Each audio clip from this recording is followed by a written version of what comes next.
Student, इस video में हम चर्चा करेंगे Bihar board class 9th history का संपूर्ण objective video. Bihar board class 9th इतिहास का संपूर्ण MCQ इसमें डिस्कशन करेंगे। तो देर ना करते हुए हम इनमें से जो मेरे पास टोटल चैप्टर 8 है और बारी बारी से सभी का MCQ इसी वीडियो में हम डिस्कशन करेंगे। तो पहला चैप्टर जो है भौगोलिक खोजें का जो बुक में मेरा MCQ दिया है उनसे हम डिस्कशन शुरू करते हैं। तो सबसे पहले जो MCQ है, वास्को डिगामा कहाँ का यात्री था। एग्जाम में जो आता है आपका यहीं से आता है क्वेश्चन। वास्को डिगामा कहाँ का यात्री था, तो वो पुर्तगाल का था। वास्को डिगामा पुर्तगाल का था। नेक्स्ट है, इन्हीं में कभी होता है कि वास्को डिगामा कब आया था, तो 1498 में। पुर्तगाल का रहने वाला था 1498 में। चलिए नेक्स्ट ऑब्जेक्टिव जो है वो है यूरोप वासियों ने दिशा सूचक यंत्र का प्रयोग किनसे सीखा। भारत से, रोम से, अरबों से या चीन से। तो यूरोप वासियों ने दिशा सूचक यंत्र का प्रयोग अरबों से सीखा था। नेक्स्ट है उत्तम आशा अंतरिक्ष कैप ऑफ गुड होप की खोज किसने की। उत्तम आशा अंतरिक्ष की खोज किसने की। कोलंबस, वास्को डिगामा, मैगेलन या डियाज बार्थोलोमियो। तो करेक्ट हो जाएगा डियाज बार्थोलोमियो। नेक्स्ट है अमेरिका की खोज किस वर्ष की गई। अमेरिका की खोज किस वर्ष की गई, तो अमेरिका का खोज 1492 में किया गया। और कभी कभी पूछा जाता है कि अमेरिका का खोज किसने किया, तो अमेरिका का खोज किया था, वो किया था कोलंबस ने। किसने किया था, तो कोलंबस ने। वास्को डिगामा ने भारत का और कोलंबस ने अमेरिका का। और अमेरिका का खोज कब हुआ, 1492 में। नेक्स्ट है कुस्तुनतुनिया का पतन किस वर्ष की गई। कुस्तुनतुनिया का पतन किस वर्ष की गई, 1420, 1453, 1510, 1498। तो 1453 कुस्तुनतुनिया का पतन जो हुआ 1453 में। नेक्स्ट है विश्व का चक्कर किस यात्री ने सर्वप्रथम लगाया।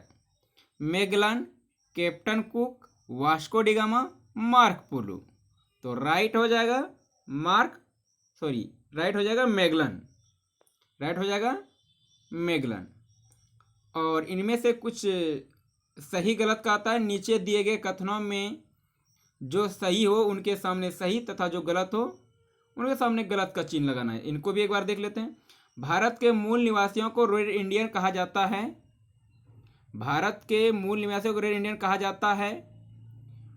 तो इस टॉपिक के अनुसार से भारत के मूल निवासियों को नहीं, वो अमेरिका के मूल निवासियों को रेड इंडियन कह दिया था, जो कि यहाँ पर गलत हो जाता है। उत्तम आशा अंतरिक्ष की खोज उत्तम आशा अंतरिक्ष की खोज ने भारत तक पहुँचने का मार्ग प्रशस्त किया। ये बात सही है। भारत अटलांटिक महासागर के पूर्वी तट पर है, ये गलत है।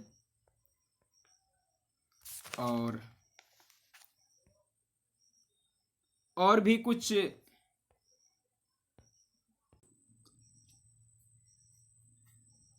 इस प्रकार से मेरा जो था MCQ के बाद जो सही गलत था उनका डिस्कशन कंप्लीट हो गया। और इनमें एक्स्ट्रा आपको मिलता है, जो एक्स्ट्रा पे हम थोड़ा सा डिस्कशन कर देते हैं। एक्स्ट्रा यही मिलता है कि मार्क पोलो ने भारत की खोज की। आगे इसका आएगा कि चौथा आएगा कि मार्क पोलो ने भारत की खोज की, तो ये गलत बात हुआ। 5 नंबर आएगा आपका बुक में कि जेरूसलम वर्तमान इजराइल में है, तो जेरूसलम वर्तमान इजराइल में, ये सही बात है। फिर 6 नंबर आएगा आपका लिस्बन दास प्रथा का बहुत बड़ा केंद्र था, लिस्बन, ये सही हो जाएगा। और उसी प्रकार आपका आएगा 7 नंबर में कि अमेरिगू ने नई दुनिया की खोज विस्तार से किया या खोजा, तो ठीक है, अमेरिकी वेस्पुची ने दुनिया को विस्तार से ढूंढा था, ये सही है। तो इस प्रकार से आएगा।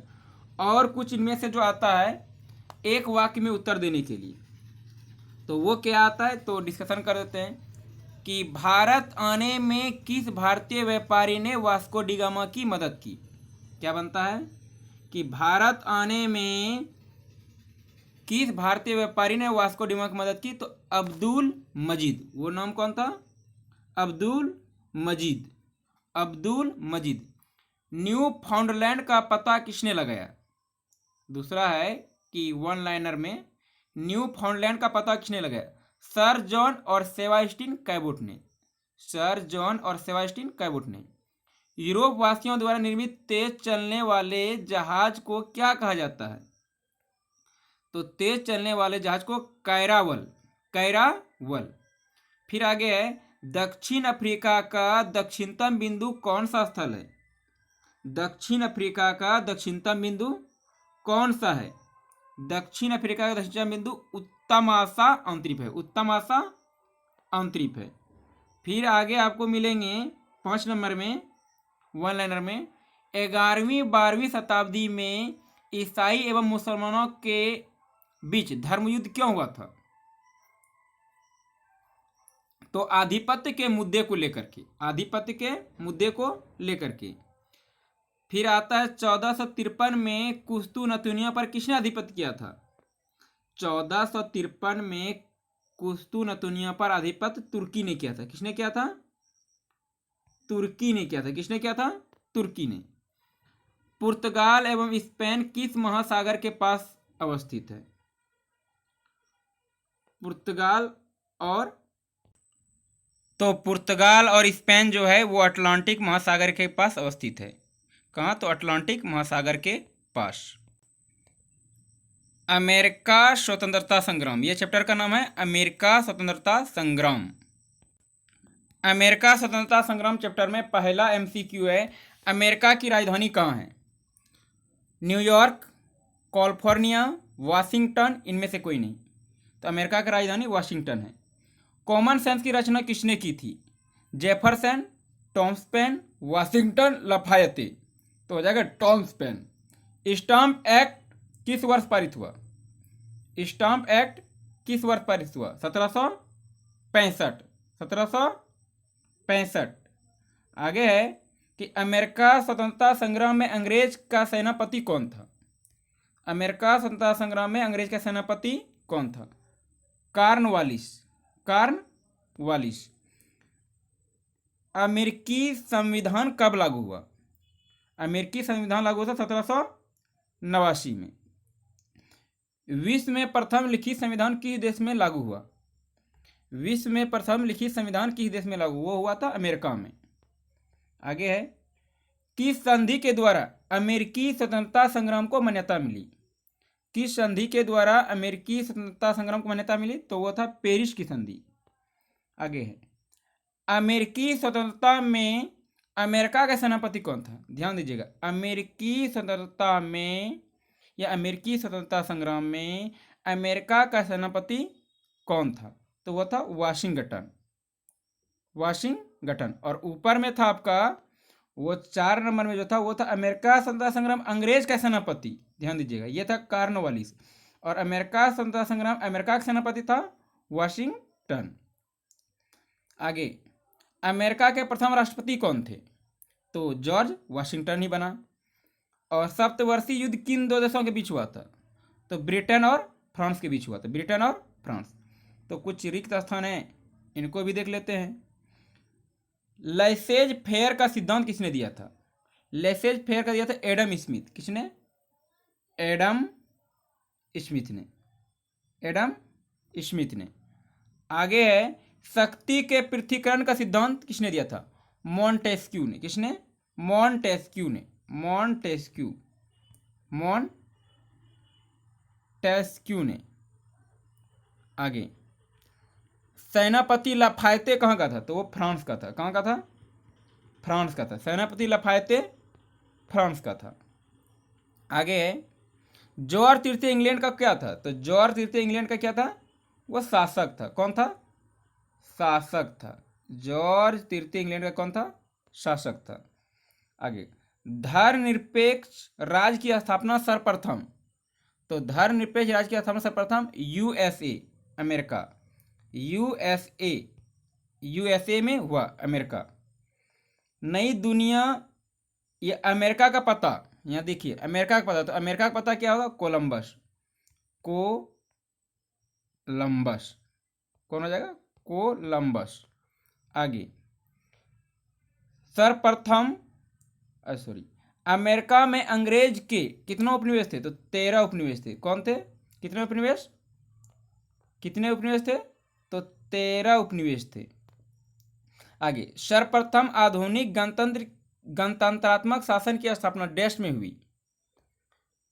तो वो हुआ था अमेरिका में। कहाँ हुआ था? अमेरिका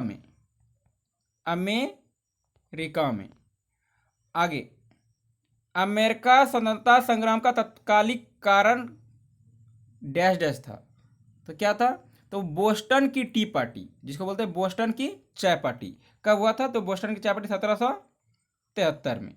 बोस्टन की टी पार्टी अमेरिका स्वतंत्रता संग्राम का तत्कालीन कारण था। बोस्टन की टी पार्टी। बोस्टन की टी पार्टी या चाय पार्टी 1773 में हुआ था। राइट ऑफ मैन की रचना किसने किया था? तो राइट ऑफ मैन का क्या था? वो क्या था? टॉमस जेफरसन ने। किसने? टॉमस जेफरसन, जमैका, और टॉमस जेफरसन ने। आगे कुछ सही गलत है, इनको भी देख लेते हैं। जॉर्ज वाशिंगटन अमेरिका के प्रथम प्रधानमंत्री थे। ये गलत हो गया। राष्ट्रपति था ना, ये राष्ट्रपति था।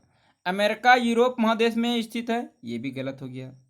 अमेरिका स्वतंत्रता संग्राम के दौरान स्वाधीनता के पुत्र एवं पुत्री नामक संगठन का निर्माण हुआ था। ये बात सही है। और अमेरिका का खोज कोलंबस ने किया था। कोलंबस ने नहीं किया था। कोलंबस ने तो किया था ना, तो ये गलत हो गया ना।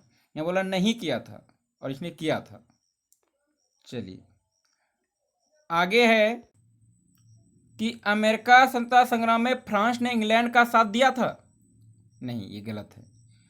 अमेरिका स्वतंत्रता संग्राम में फ्रांस ने इंग्लैंड का साथ नहीं दिया था। यहाँ पूछा दिया था तो गलत हो गया। अमेरिका स्वतंत्रता का घोषणा पत्र जेफरसन ने तैयार किया था। ये सही बात है।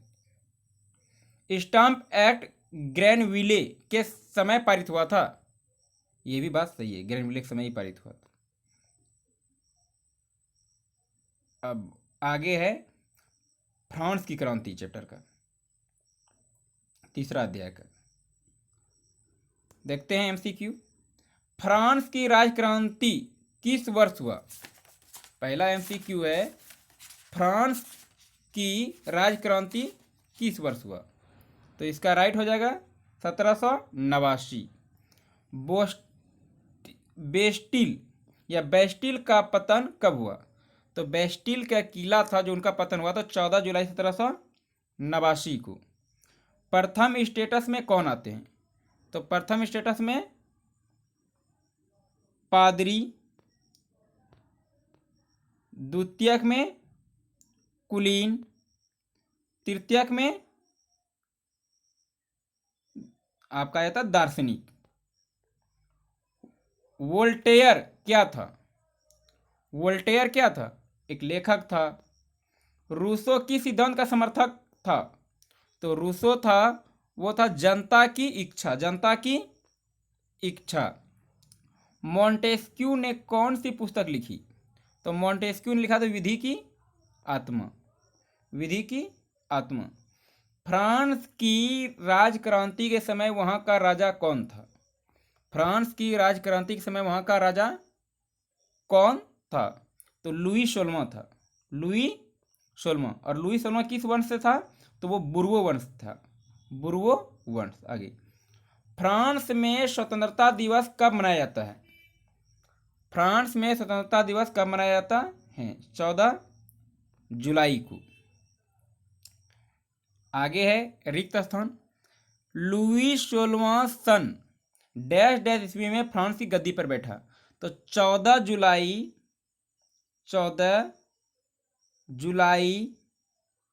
और 1789 को, 14 जुलाई 1789 को। आगे है डैश डैश लुई 16वां की पत्नी थी। तो मेरी एंत्योनेट, मेरी एंत्योनेट फ्रांस की संसदीय व्यवस्था को डैश कहते हैं?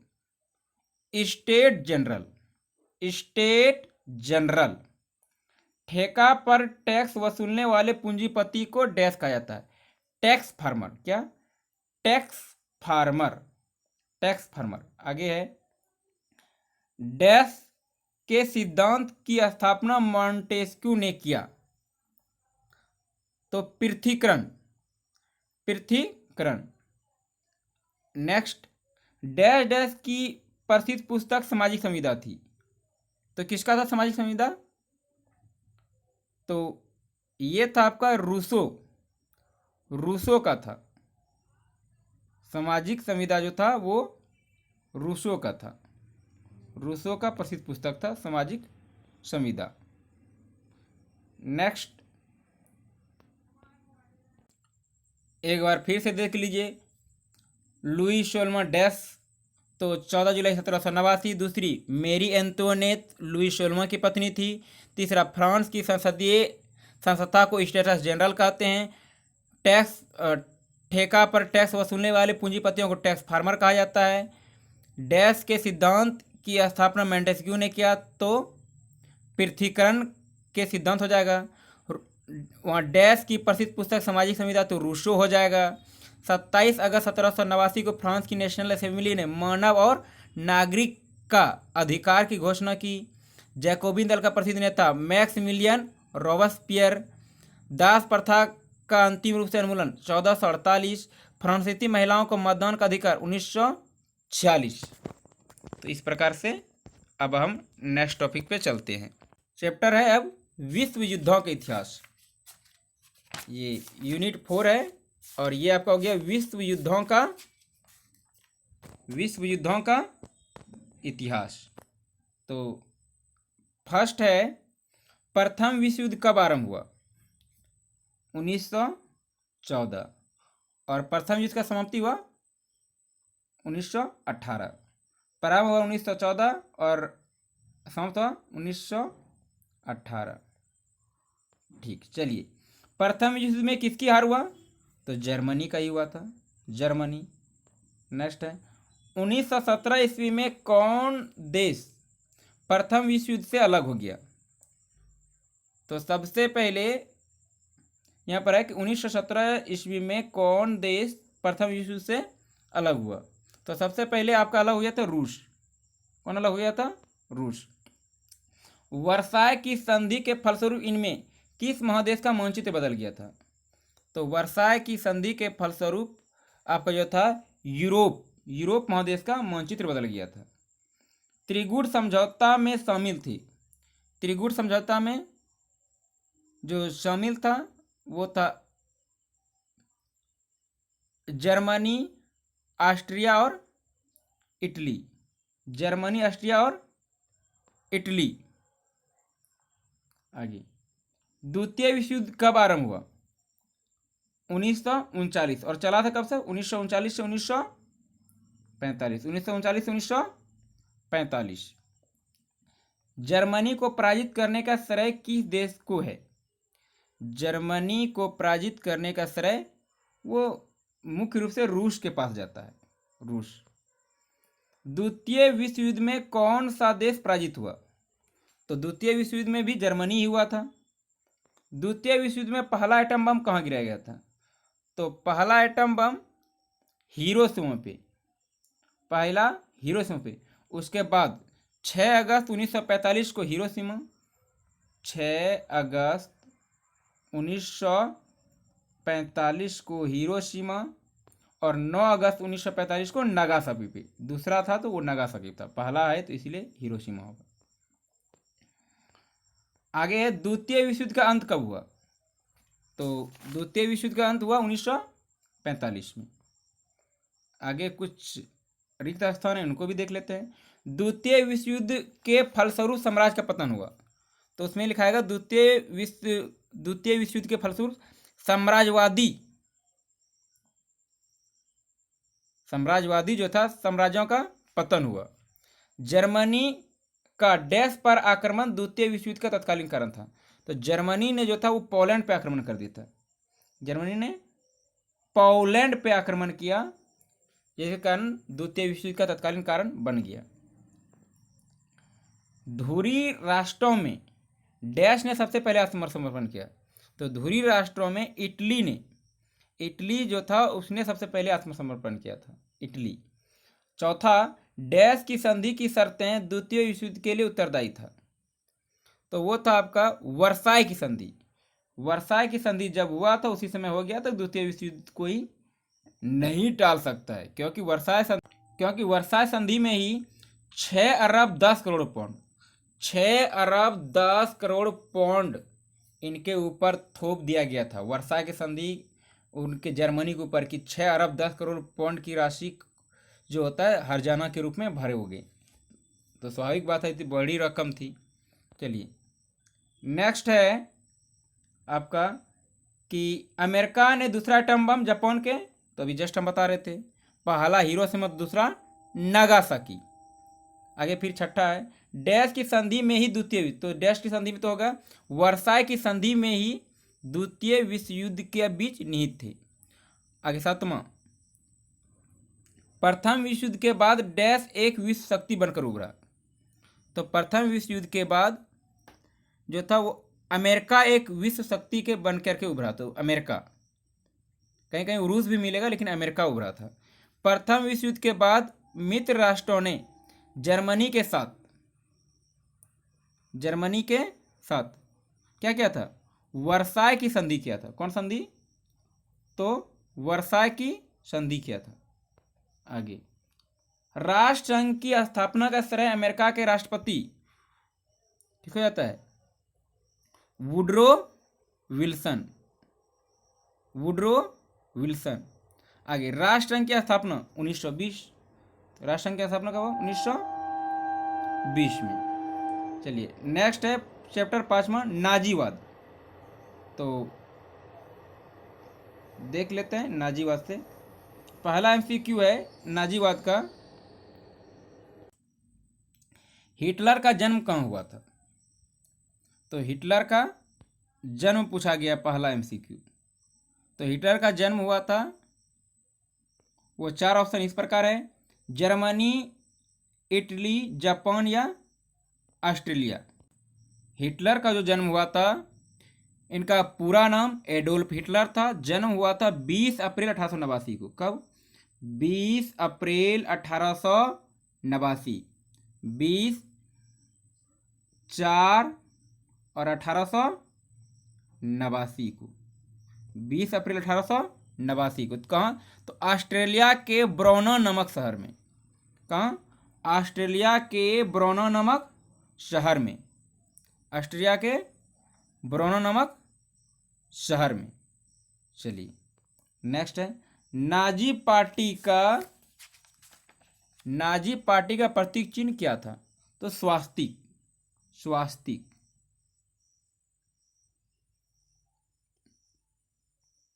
चिन्ह इसी तरह से होता है।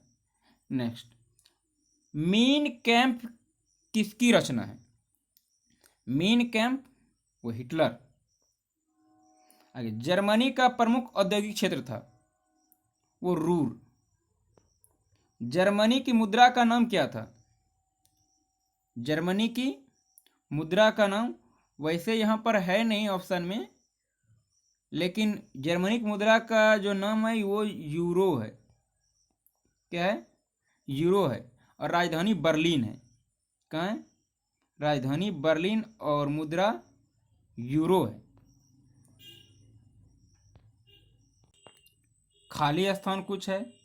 हिटलर का जन्म डैश ईस्वी में, अभी बताए ना, 20 अप्रैल 20/4/1889 को, 20/4/1889 को। हिटलर जर्मनी के चांसलर पद डैश ईस्वी में संभाला। तो जो हिटलर ने जर्मनी के चांसलर पद 1933 में संभाला था, 1933 में।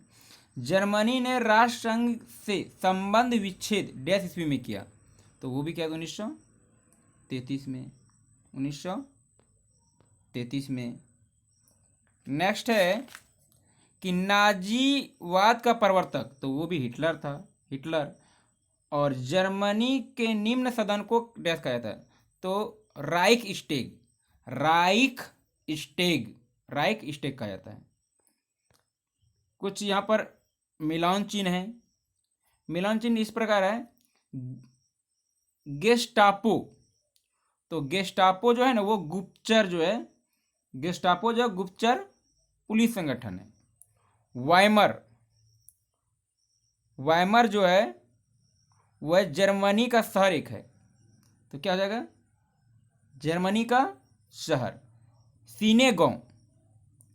सीनेगो है जो वो यहूदियों का प्रार्थना गृह है। और ब्राउन शटर्स वो जो है वो निजी सेना संगठन है। और हिंडनबर्ग जो है जर्मनी का वो राष्ट्रपति से हो जाएगा। इस प्रकार मिलान। और नेक्स्ट टॉपिक है वन्य समाज एवं उपनिवेशवाद। वन्य समाज एवं उपनिवेशवाद। पहला है वन्य समाज एवं उपनिवेश। पहला क्वेश्चन, भारतीय वन अधिनियम कब पारित हुआ? भारतीय वन अधिनियम कब पारित हुआ? वो हुआ था 1865 में। दूसरा है तिलका मांझी का जन्म किस ईस्वी में हुआ था? तिलका मांझी का जन्म 1750 में हुआ था। और अभी तिलका मांझी चौक जो भागलपुर का है इसी के नाम से पड़ा है, तिलका मांझी चौक। और जन्म हुआ था 1750 में। नेक्स्ट, तमार विद्रोह किस ईस्वी में हुआ था? तमार विद्रोह किस ईस्वी में? तो 1789 में। चेरो जनजाति कहाँ की रहने वाली थी? तो चेरो जनजाति जो है वो पलामू। किस जनजाति के शोषण विहीन शासन की स्थापना हेतु साउथ वेस्ट फ्रंटियर एजेंसी बनाया गया? तो बनाया था वो कोल के लिए। किसके लिए? कोल। आगे है भूमिज विद्रोह कब हुआ था? तो भूमिज विद्रोह 1832 में हुआ था। भूमिज विद्रोह कब हुआ? 1832 में। और वीरभूम के जमींदार के पुत्र गंगा नारायण के नेतृत्व में हुआ था। किसमें? तो भूमिज विद्रोह 1832 में हुआ, वीरभूम के जमींदार के पुत्र गंगा नारायण के नेतृत्व में हुआ। नेक्स्ट है सन 1855 के संथाल विद्रोह के नेता इनमें से कौन था? तो संथाल विद्रोह का नेता सिद्धू कौन होती है? सिद्धू है। आगे 1855। हाँ, बिरसा मुंडा ने ईसाई मिशनरियों पर कब हमला किया? तो 25 दिसंबर 1899 को। कब? 25 दिसंबर 1899 को। भारतीय संविधान के किस धारा के अंतर्गत आदिवासियों को कमजोर वर्ग का दर्जा दिया गया? तो धारा 342। झारखंड को राज्य का दर्जा कब मिला? तो झारखंड को राज्य का दर्जा 15 नवंबर 2000 को। उसी समय और 1 नवंबर 2000 को, 1 नवंबर 2000 को जो एक राज्य बना छत्तीसगढ़ बन गया था। कौन सा? 1 नवंबर 2000 को छत्तीसगढ़ और 15 नवंबर 2000 को झारखंड। 1 नवंबर 2000 को छत्तीसगढ़ बना, 1 नवंबर 2000 को छत्तीसगढ़ और 15 नवंबर 2000 को झारखंड। नेक्स्ट कुछ फिल इन द ब्लैंक्स है, उनको भी देख लेते हैं। जनजातियों की सर्वाधिक आबादी कहाँ पर है? तो एमपी में है, मध्य प्रदेश। कहाँ? एमपी, मध्य प्रदेश। 18वीं शताब्दी में वन्य समाज कई क्या था? तो कबीला या जनजाति में बटा था, कबीला या जनजाति। वन्य समाज में शिक्षा देने के उद्देश्य से ईसाई मशीनरी का स्थापना हुआ था, ईसाई मशीनरी का। जर्मन वन विशेषज्ञ डाइट्रीज बैडिश ने सन 1864 में डैश की स्थापना की। क्या? तो वन सेवा। क्या किया था? वन सेवा। डैश पहला संथाली था जिसने अंग्रेज पर हथियार उठाया। तो तिलका मांझी पहला संथाली था, यह संथाल था, संथाली लिख दिया तो तिलका मांझी होगा। हो जाति के लोग छोटा नागपुर के सिंहभूम के निवासी थे। कहाँ? तो सिंहभूम, सिंहभूम के निवासी थे। नेक्स्ट, भागलपुर से राजमहल के बीच का क्षेत्र दामिन ए कोह क्या कहलाता है? दामिन ए कोह कहलाता, दामिन ए कोह या दामिन ए कोह। आगे, डैश ईस्वी में संथाल विद्रोह हुआ था। तो 1855 में संथाल विद्रोह हुआ था। नेक्स्ट टॉपिक है शांति के प्रयास। तो शांति के प्रयास का देख लेते हैं। पहला एमसीक्यू है शांति के प्रयास से कि राष्ट्रसंघ के सचिवालय का प्रधान कार्यालय कहाँ है? तो वो जेनेवा हो जाएगा। क्या होगा? जेनेवा। इनमें कौन राष्ट्रसंघ का सदस्य नहीं था? तो संयुक्त राज्य अमेरिका शुरुआती में नहीं था। राष्ट्रसंघ की स्थापना का मूल उद्देश्य था कि इनका मूल उद्देश्य कहा जाए तो भविष्य में युद्ध को रोकना था। भविष्य में युद्ध को रोकना मूल उद्देश्य का यही था, भविष्य में युद्ध को रोकना और राष्ट्रों के बीच मतभेद को भी कम करना था। ये दोनों ऑप्शन सटीक लग रहा है कि राष्ट्रसंघ की स्थापना का मूल उद्देश्य था भविष्य में युद्ध को रोकना और राष्ट्र संघों के बीच का भेदभाव उत्पन्न करना। तो उत्पन्न है यहाँ पर, कम करना था तब ना, तो भविष्य में युद्ध को रोकना सही हो जाएगा। राष्ट्रसंघ की स्थापना किस वर्ष हुआ? तो 1920 में हुआ था। निम्न में से कौन संयुक्त राष्ट्र की विशेष एजेंसी है? तो सुरक्षा परिषद है। वैसे कहा जाए तो विशेष एजेंसी में आ जाता है सुरक्षा परिषद, सुरक्षा परिषद, सुरक्षा परिषद। संयुक्त राष्ट्र संघ का मुख्यालय कहाँ अवस्थित है? वाशिंगटन डीसी, वाशिंगटन डीसी में। संयुक्त राष्ट्र संघ की किस सम्मेलन का सफल परिणाम था? संयुक्त राष्ट्र संघ की किस सम्मेलन का सफल परिणाम था? तो वह पेरिस। कौन सम्मेलन? तो पेरिस। वर्तमान में संयुक्त राष्ट्र संघ के कितने सदस्य थे? तो वर्तमान में संयुक्त राष्ट्र संघ का यदि टोटल सदस्य कहा जाए तो वो 193 हो जाता है, लेकिन हमारे बुक में दिया हुआ है 192। तो एग्जाम में यदि पूछा जाए तो आपको टिक लगा देना है 192 ही, क्योंकि 193 तो हुआ है, लेकिन आपका बुक के हिसाब से और आंसर शीट यदि बुक के हिसाब से ही बने और आप 193 वहाँ पर लिखा हुआ है, ऐसे तो 193 मिले लिखा हुआ तो ना, ऐसे 193 मिलने की संभावना नहीं है। अभी वो 193 हो गया, ऐसे 192 आप टिक मार दीजिएगा। और इस प्रकार से एक लास्ट चैप्टर बचता है कृषि और खेतिहर समाज, कृषि और खेतिहर समाज। चलिए इनका देखते हैं, इनमें से कुछ पहले देख लेते हैं कृषि और खेतिहर। एग्रीकल्चर कृषि भाषा किस शब्द से बना है? तो लैटिन भाषा से। और क्या? एग्रोस तथा कल्चर, एग्रोस तथा कल्चर। एग्रोस का अर्थ होता है भूमि, कहीं पूछा था, एग्रोस का अर्थ भूमि और कल्चर का अर्थ जुताई। इस प्रकार एग्रीकल्चर का अर्थ हो गया भूमि की जुताई।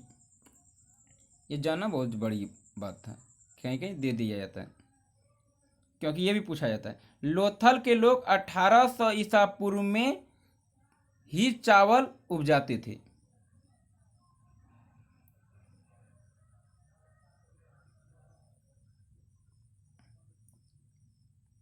आप कुछ देखते हैं। गेहूँ का ये गेहूँ बिहार का दूसरा प्रमुख खाद्यान्न फसल है। जलवायु कैसे चाहिए? शीतोष्ण कटिबंधीय। तापमान क्या? तो इसको जब बोते हैं, जैसे दिसंबर समय हम लोग बोते हैं, तो 10 से 15 डिग्री सेंटीग्रेड, और जब पकता है होली के समय में तो 20 से 30 डिग्री सेंटीग्रेड। वर्षा 50 से 100 तक चाहिए, और हल्की दोमट या जलोढ़ मिट्टी चाहिए। और बिहार में जो होता है रोहतास, पूर्वी चंपारण, सिवान जैसे क्षेत्रों में। और मकई के बारे में थोड़ा सा देख लें, तो मकई या मक्का बिहार के खाद्यान्न में चावल और गेहूं के बाद तीसरा स्थान रखता है। यह गर्म एवं आर्द्र दोनों समय में होता है। तापमान 25 से 30 डिग्री तक चाहिए। वर्षा 50 से 100 तक, और मिट्टी नाइट्रोजन युक्त गहरी दोमट। और क्षेत्र हो जाता है सारण, सिवान, गोपालगंज, मुजफ्फरपुर, वैशाली, पूर्वी चंपारण, पश्चिमी चंपारण, समस्तीपुर, बेगूसराय, खगड़िया, सहरसा, मधेपुरा, पूर्णिया, कटिहार, ये सब क्षेत्र है। और यहाँ पर जो होता है कि भारत की लगभग 70% जनसंख्या क्या है? कृषि पर निर्भर है। 70% जो जनसंख्या कृषि पर निर्भर है। झूम की खेती, जो आदिवासी समाज के लोग अक्सर क्या करते हैं, जगह बदल बदल के खेती करते हैं, तो वही वो झूम की खेती। और यहाँ फसल के बारे में कुछ है। अघनी फसल, अघनी फसल जो है तो वो धान हो गया, कुल्थी हुआ, तिल, आलू, जिसको धान क्या होता है कि अघनी फसल पूछा जाता है कि बुआई कब करते हैं? अगस्त या क्या जुलाई अगस्त में बोते हैं, नवंबर दिसंबर में नष्ट कर देते हैं। तो धान भी हो गया आपका, कुल्थी, तिल, आलू, तेलहन, सब्जी, मकई, कपास, गन्ना, पटसन इत्यादि। रबी फसल, अघनी फसल को भी बोलते हैं हम लोग क्या? खरीफ फसल। खरीफ फसल बोलते हैं अघनी को ही। रबी फसल में हो गया जो हम लोग अक्टूबर नवंबर में बोते हैं, मार्च अप्रैल में तैयार कर लेते हैं। जी क्या होता है? चना, जौ, मटर, सरसों, मसूर, खेसारी, ये सब कुछ कुछ होता है। और गर्मा या ग्रीष्मकालीन जिसको बोलते हैं, जो गर्मी के दिन में होता है, होली के समय सब में हम लोग इसको बोते हैं। तो मार्च अप्रैल में बोते हैं और जून महीने तक में नष्ट कर देते हैं, जिसको ग्रीष्मकालीन फसल बोलते हैं। धान भी होता है, गर्मा धान, पश्चिम बंगाल सब में बहुत उपजता है। मकई, गेहूँ, चना, आम, केला, तरबूज, ककड़ी, सब्जी, प्याज, ये सब कुछ है। और इसमें कुछ होता है खाद्य फसल का कुछ नाम बताना, तो धान, गेहूँ, मक्का, ज्वार, बाजरा। व्यावसायिक या नकदी फसल का कुछ, तो जो नगद जिसको हम लोग बोलते हैं जल्दी से पैसा कमाना, पटसन, कपास, तंबाकू, आलू। पेय पदार्थ में आता है आपका पेय, जिसको हम लोग बोलते हैं चाय, चाय पेय पदार्थ में आता है। रेशेदार कपास और जूट, रेशम। फल में आम, केला, लीची, अमरूद। मसाला, लाल मिर्च, लहसुन, हल्दी, धनिया, मेथी। और चावल का खेती या धान के बारे में पूछा जाता है, तो चावल या धान पूछे तो बिहार का सर्वप्रमुख खाद्यान्न फसल है। जलवायु, धान उष्णार्द्र जलवायु की फसल।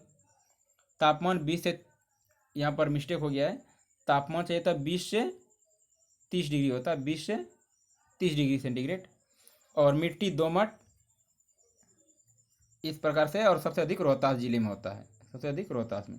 चलिए ऑब्जेक्टिव पे आते हैं देर नहीं करते हुए, कि दलहन फसल वाले पौधे की जड़ों की गांठ में पाया जाता है नाइट्रोजन स्थिरीकरण जीवाणु, जिसको बोलते हैं राइजोबियम जीवाणु, नाइट्रोजन स्थिरीकरण जीवाणु। शाही लीची, तो शाही लीची कहाँ हो जाएगा? मुजफ्फरपुर, हाजीपुर, तो मुजफ्फरपुर। केला के लिए हाजीपुर, तो मुजफ्फरपुर। आगे, रबी फसल को कब बोते हैं? तो रबी फसल को सितंबर अक्टूबर में बो दिए, सितंबर अक्टूबर में। केला बिहार में, तो केला के लिए हाजीपुर। चावल बिहार के किस जिले में सबसे ज़्यादा? तो रोहतास, अभी जस्ट बताए रोहतास। गर्म फसल किस ऋतु में? तो गर्मी ऋतु में, ग्रीष्म ऋतु। रेशेदार फसल जिसमें रेशा, तो कपास हो गया। और अघनी फसल, तो अघनी फसल में चावल हो गया, अघन आ गया, चावल कटने लगा, धान की खेत। उपर्युक्त शब्दों द्वारा रिक्त स्थानों पर, कपास एक रेशेदार फसल है, मक्का, इनमें से कुछ हमको रिक्त स्थान को भरना है।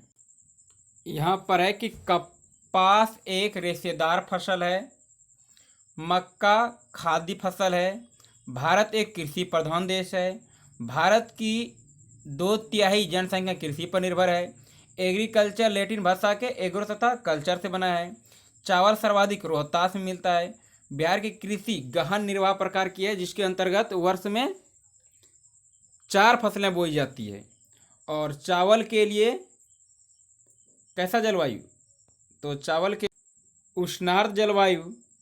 और फिर है क्या कि गेहूं के लिए हल्की दोमट मिट्टी चाहिए और मकई के लिए गर्म और उष्णार्द्र भी चलेगा, गर्म ग्रीष्म और उष्णार्द्र भी। तो इस प्रकार से विश्व शांति का प्रयास में छूट गया था कि सुरक्षा परिषद में कितने अस्थायी और अस्थायी है, तो अस्थायी 5 है और अस्थायी 10 है। राष्ट्रसंघ का सबसे प्रमुख अंग कौन सा है, तो आम सभा। कौन हो जाएगा, तो आम सभा। और संयुक्त राष्ट्र संघ की स्थापना किस तिथि को हुआ, तो 24 अक्टूबर 1945 को, 24 अक्टूबर 1945 को, 24 अक्टूबर 1945 को। संयुक्त राष्ट्र संघ के वर्तमान महासचिव कौन है, तो उस समय का बान की मून उस समय था संयुक्त राष्ट्र का महासचिव, उस समय कौन था, बान की मून। और अभी कौन है, और एंटोनियो गुटेनबर्ग। अभी कौन है, एंटोनियो गुटेनबर्ग। वैसे बुक के हिसाब से बान की मून मार सकते हैं, लेकिन एंटोनियो गुटेनबर्ग है। और संयुक्त राष्ट्र संघ के चार्टर में कितनी धाराएं, तो 111 धाराएं हैं। कितना, 111। और सुरक्षा परिषद के अस्थायी सदस्यों की संख्या कितना है, तो 10। और संयुक्त राष्ट्र संघ का प्रधान अधिकारी क्या कहलाता है, तो प्रधान अधिकारी महासचिव कहलाता है। कौन कहलाता है, महासचिव। तो इस तरह से पूरे बुक का जो था आपका टोटल हम डिस्कशन कर दिए। बाकी हम क्रैश कोर्स के रूप में भी प्रत्येक चैप्टर को हम शॉर्ट में डिस्कशन कर लेंगे। तो आपका MCQ फाइनल हो गया टोटल चैप्टर का। तो thanks for watching this video.